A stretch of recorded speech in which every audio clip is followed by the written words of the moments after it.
I am Dr. Amarjit Kaur. I am Professor of Accounting and a Certified Management Accountant. I work with Gurugram University, which is a Haryana government university in Gurugram. I am heading the Department of Management as Chairperson, and I am Dean for Faculty of Commerce and Management. I am Director for Students International Students Affairs, and I am involved into research as a researcher as well. So I am very happy to be here today with you to discuss about non-for-profit organization. This is part 2 for the same topic, which means the part 1 has already been delivered, and where we have discussed about what not-for-profit organizations are, how are the different from for-profit organizations. If you wish to see that, please search for not-for-profit organizations part 1. You will get to know what not-for-profit organizations are and how do we deal with their surplus, with their profits, or with their deficits. So in this particular part, we are going to talk about the first and the foremost account which has been kept as a final account, as a part of final account for not-for-profit organizations, which is receipts and payment account. Right? So I shall be talking about in detail that what is receipt and payment account, how is it prepared, and how it is different from cash book. So this is the agenda for next few minutes. So please be with me. So coming to the meaning of receipt and payment account. This receipt and payment account is basically summary of cash and bank transactions for non-for-profit organizations. So which means this particular account, receipt and payment account, it records only those transactions which are in the form of cash. If you can correlate, or if you can think, actually we do have accrual accounting for profit making companies, right? For profit organizations, they do follow accrual accounting system. So irrespective either the payment has been made or any receipt has been received or not, we record all the transactions in the books of account for profit organization. But in this not for profit organization, the first and the foremost account in the final accounts is receipt and payment account, and I am saying that the receipt and payment account is a summary of cash and bank transaction, and it is prepared at the end of the financial year, which means we do not record any non-cash transaction in this account, right? Now, as I said, this records cash items, right? Bank and the cash item. The second point is receipt and payment account will record all the transactions which are into cash, irrespective that they are of capital nature or they are of revenue nature. Capital nature items means the items which do not occur very frequently. The frequency of those transactions is very less. For example, raising loan is a capital item, right? We are getting loan for 5 years, so it is not happening very frequently. Sale of non-current asset, building, land, etc. Again, it is a capital item. Issue of shares is not applicable here, but otherwise that is also a capital item for profit organizations. And the revenue items are those which occur very often in any business. For example, receipt of subscription by the members, so membership fees, payment of salaries, payment of electricity bill. So these are the revenue items. So the point I am making is this, that in receipt and payment account we record capital as well as revenue item, right, provided they are in cash or they are in bank, they are through bank transaction. Okay, so this is the second important point regarding the this receipt and payment account. The third important point is that this particular account is a real account. If we talk about the nature, it's a real account, and it begins with the opening balance and it ends with the closing balance of cash and bank, right? So this particular account has two sides, debit side and the credit side, we record all the receipts, both capital and revenue, of course, as I said earlier, on the debit side of this account, and we record all capital and revenue payments on the credit side of this account, right? So, debit side records receipts and credit side records payments, and that's why we call it as receipt and payment account, right?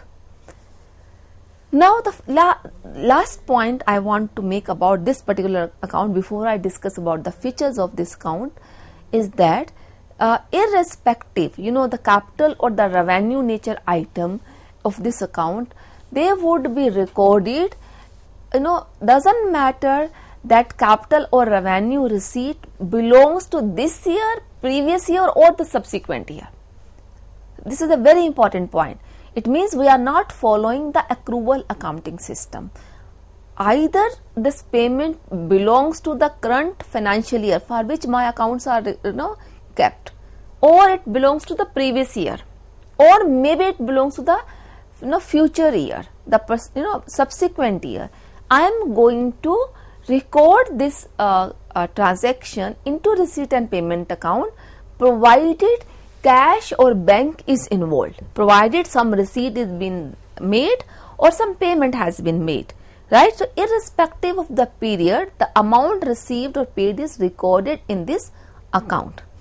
And of course, we do not record any non-cash transaction such as depreciation, etc., in this account. Accrued expenses, accrued income, outstanding expenses, outstanding income, we do not record in receipt and payment account, right? So, the whole discussion I can put or I can summarize in the form of summary, that what are the salient features of receipt and payment account.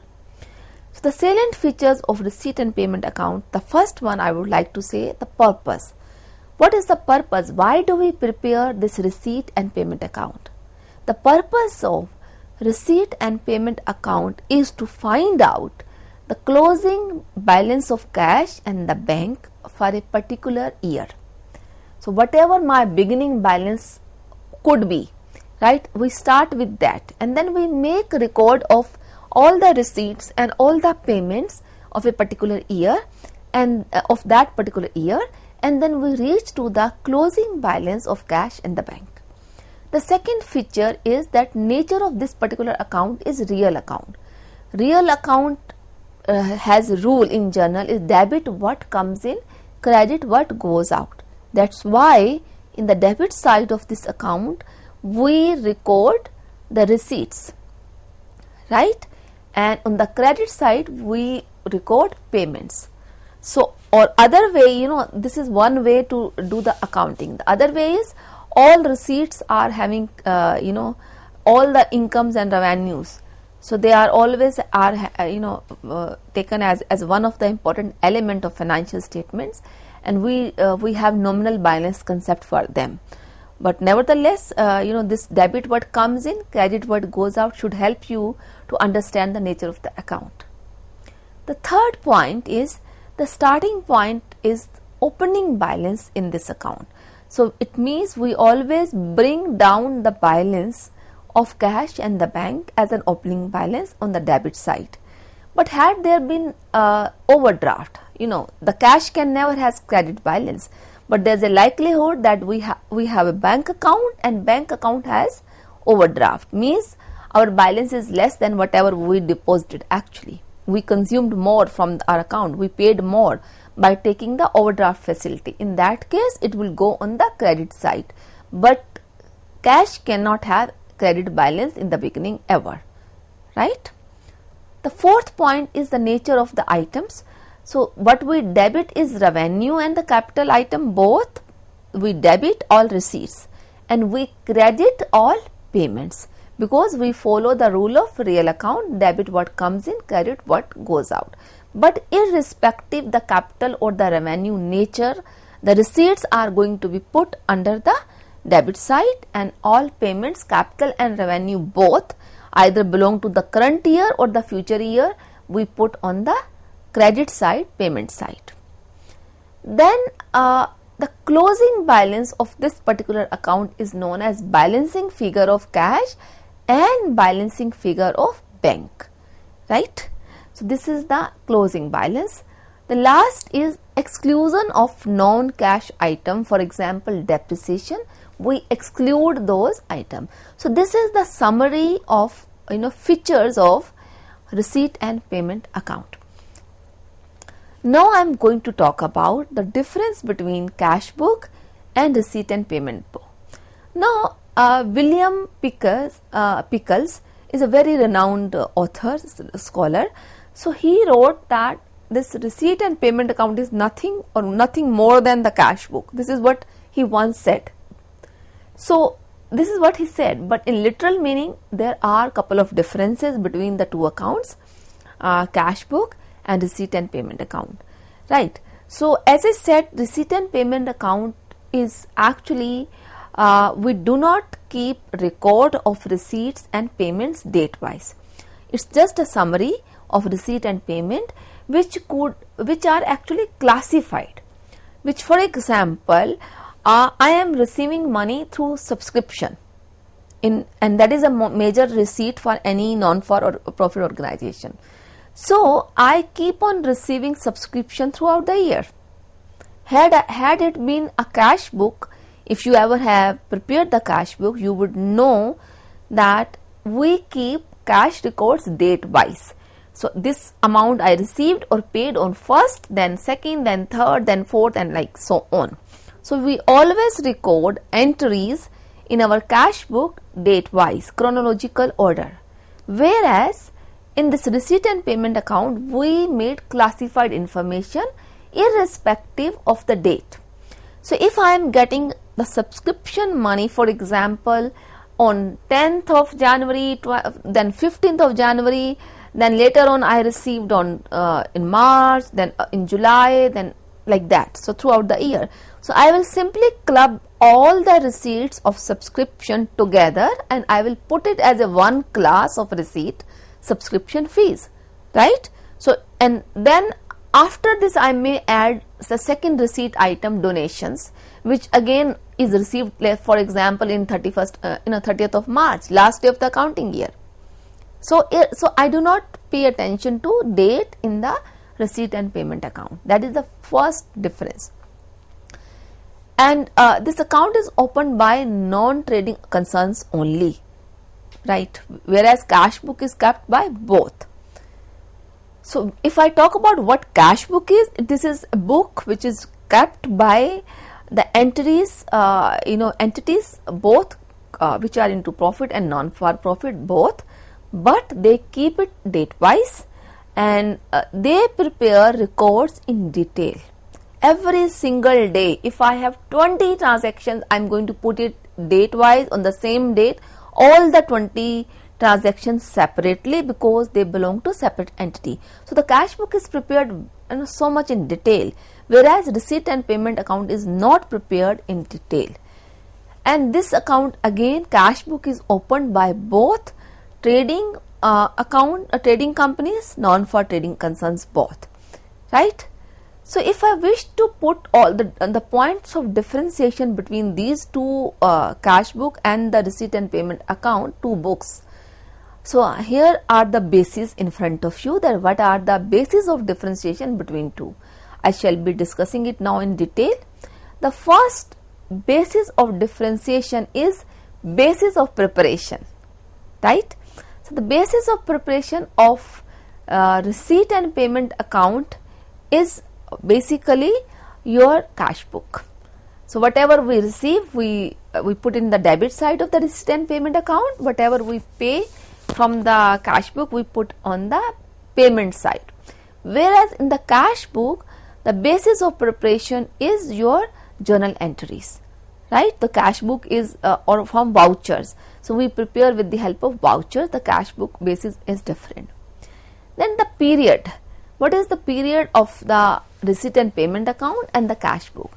So receipt and payment account could be prepared for any length, any duration, but this is the part of the final accounts. So as a part of the final account, it would be on annual basis. Whereas the cash book can be prepared on weekly basis, on monthly basis. It will depend on the size of the business, the nature and the size of the business. It will depend upon how many number of cash transactions business has, right?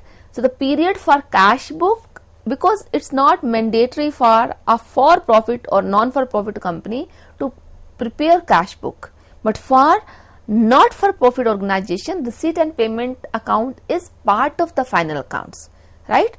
Cash book is not a part of final accounts for either of the businesses, right? So that's the difference. That's why it's mandatory to have the receipt and payment account as a part of the final account for 12 months, to be prepared for 12 months, whereas cash book can be prepared for any duration based on the size and the nature of the business. The third point of differentiation is the part of double entry system. The receipt and payment account is basically is not part of double entry system, whereas the cash book is the part of double entry system. The fourth point, debit and credit side. The debit side of receipt and payment account presents receipts. The credit side of receipt and payment account presents only the payments. In the cash book, the debit and credit side, again debit side presents the receipts and credit side present the payments, but only for the revenue item and the capital items as well, if they are in the cash, if they are they belong to a particular period and they are into cash. The ledger folio number is one differentiation point.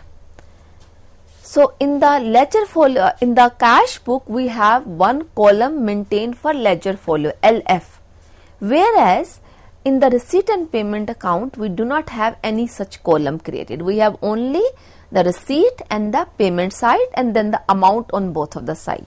Whereas in the cash book, we have more columns. If we prepare only one column in the cash book, then we have the cash column, date of course is there, and then we have ledger folio for sure.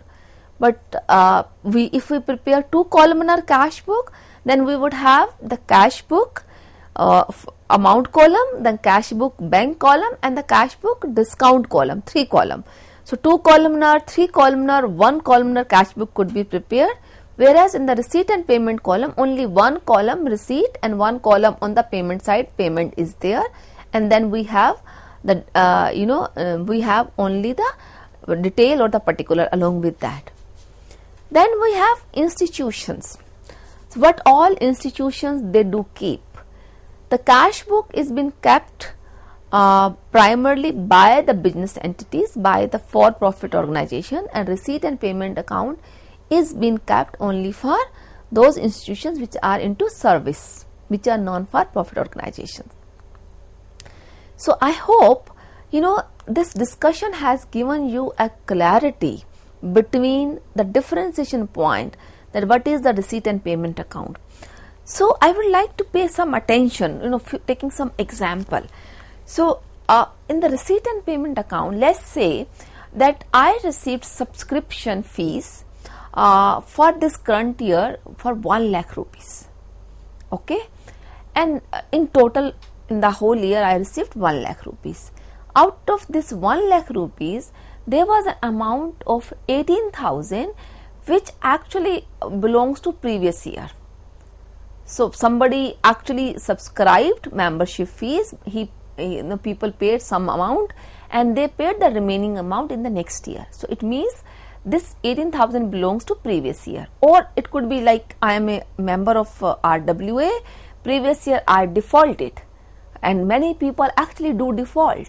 So I defaulted and last year I could not pay, so this year I paid for 2 years together, right? So there could be so many people. So if the 1,000 rupees was the monthly fees or annual fees for RWA, so the person there were 18 people who defaulted in total in the last year.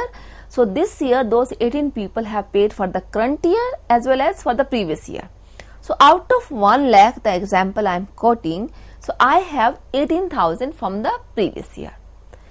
And now there could be 5 odd people members who actually are traveling, or they are not sure, or they have something in mind. They paid, okay, I am paying in advance. So I cannot pay, this is a very small amount, 1,000 rupees. So I cannot keep on paying, issuing checks again and again. So I'm paying for 2 years together. Okay. So those 5 people paid in advance. So what happened? Out of this 1 lakh rupees, 18,000 belongs to previous year and 5,000 belongs to the subsequent year. It means in total 18,000 plus 5,000 means 23,000 actually is the amount which does not belong to current year. It means 1 lakh minus 23,000, which is 77,000, is the amount which actually belongs to the current year. So had I been keeping records, had I been preparing cash book for any for-profit organization, I would have considered only this 77,000. I would have adjusted 23,000 from my books and have not recorded them at all, right, by excluding received in advance, by treating outstanding, and I would have considered only the current amount I would have recorded, right. Whereas in this receipt and payment account, we would be recording the total 1 lakh rupees irrespective how much belongs to previous year and how much belongs to the future year. This is the first thing. The second example. So had I been a company which is into a for-profit organization, then they record separately the capital and the revenue items, because the revenue items goes to profit and loss account, the capital item goes to balance sheet. So, but in not for profit organization, let's say I sold furniture and I sold candles. I am in non for profit organization, I'm NGO. I have certain young kids who are physically challenged. They are they are manufacturing, they are producing, they are developing candles. So by selling those candles, I received some money. So that is my recurring revenue, recurring receipt. But along with that, I have sold some furniture as well. I have sold as an organization, I mean as a non-for-profit organization, have sold some building as well. So irrespective, I am getting the revenue in this year by selling candles, which is a recurring receipt, subscription, which is a recurring receipt, or by selling land, building, furniture, etc., which is a capital receipt. I am going to record this in the receipt and payment account, right? So this receipt and payment account actually becomes the basis for the next account, which is income and expenditure account, which I shall be discussing in the future lectures. But this receipt and payment account is very, very important, and we are presenting classified information. So all donations received throughout the year would be put as one class, and they would be put as under the head donations, and on the debit side of this account, which is basically receipts. Same way, if I have paid salaries for different months, in total I am going to put the salaries amount, right? So the classified means particular nature of information, particular type of information which belongs to the same class or same category or same nature is going to put together, and the absolute value as a lump sum is going to be put under the head, right? So this is how receipt and payment account is prepared. So I hope by this discussion you have a clarity that how it does differ from the cash book. Cash book is again a very, very important account, but is not a part of final accounts, whereas receipt and payment account is a part of the final accounts. So this was all about the receipt and payment account. Thank you very much for being with me for these few minutes. I hope I could make you understand about the receipt and payment account. Thank you, viewers.